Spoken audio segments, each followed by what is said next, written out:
We flew out there in a C-17 Air Force plane, which is kind of like a cargo plane. And all of our dogs were in their crates with all of our gear on top of them right in front of us. Elise had no idea. Like, they don't know. For them, it's we're going on a ride. We're going on a plane ride. They don't know what they're getting into. Just like me, I didn't know what I was getting into. Here we are sent to Iraq, but no one knew what we were capable of doing, you know, and not even really ourselves. We just had confidence in our dogs, and we were confident that whatever missions we were going to go out on, we were going to be able to provide support with. We were going into Al-Assad, and I didn't really know what that meant. I just knew that it was a base there. And the back of the plane opened, and I kind of like smelled the air. The sun was so bright that everything was just like hazy white. And I got off the plane, and it was like putting your head in an oven. I went, seriously? I was like, I've got to operate in this? I was like, my dog is gonna die. His brain's gonna fry in his head, and he's gonna die, and then I'm gonna have to go home. When I rolled up to the base, I said, you gotta be kidding me. This is where I'm gonna spend my tour in Iraq. Basically, the base was a chicken factory. You know, just like this big warehouse that they put a big fence around, and we camped out there. So about a week and a half went by, and I had never been called on any missions. I wasn't called to do anything. I was just doing perimeter security and standing on a gate. And I know stuff was happening out in town because you can hear it day and night. Fights and bombs, and you see guys getting hurt or even killed. The number one problem we were having while we were in Iraq were the IEDs at that time, all the bombs that were going off. And I said, you know what? I think Rex is best utilized out there because what if he were able to detect that bomb before it went off, before it hit those guys? So I went to the company first sergeants of all the infantry companies, and I walked in with Rex. And they looked at me with this really dumbfounded look like, who the hell are you and what are you doing here? And I said, I'm here to help you guys out in whatever way I can. My dog can smell bombs. And right away, they said, you know what? We got a mission tonight. You want to go? And I was like, okay, you know, I guess this is what I'm here for. Hey, is everybody all right? There's definitely a fear that you're gonna miss something. There's always that fear, because you're never sure. You're supposed to be 95% proficient.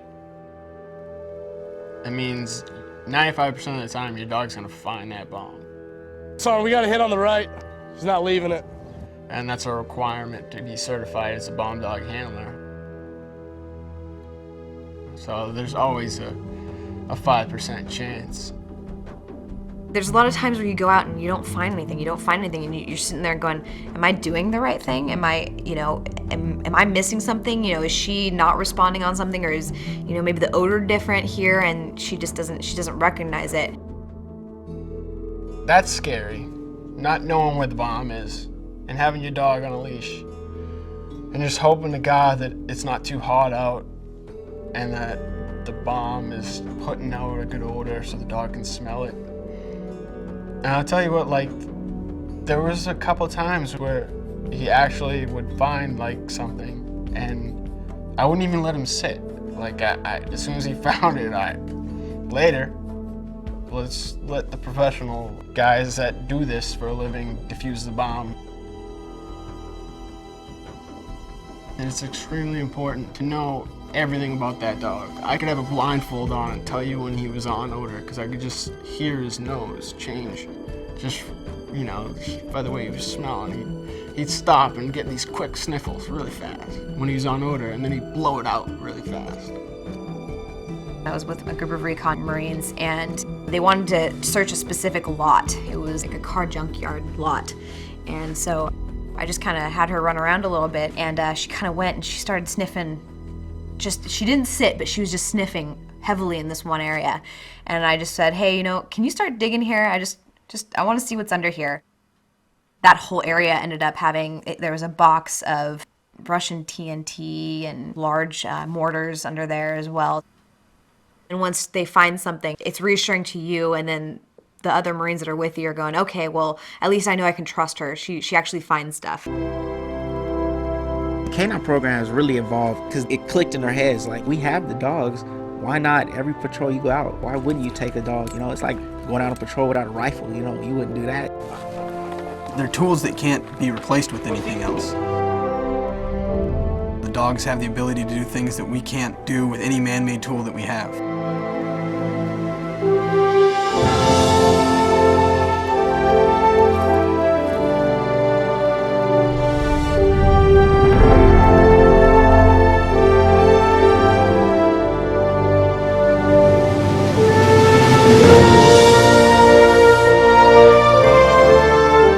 Do have dogs that are out there on the front lines, just like the Marines are, that are out there standing post, out there standing watch right now as we speak. There's a dog team somewhere doing the job.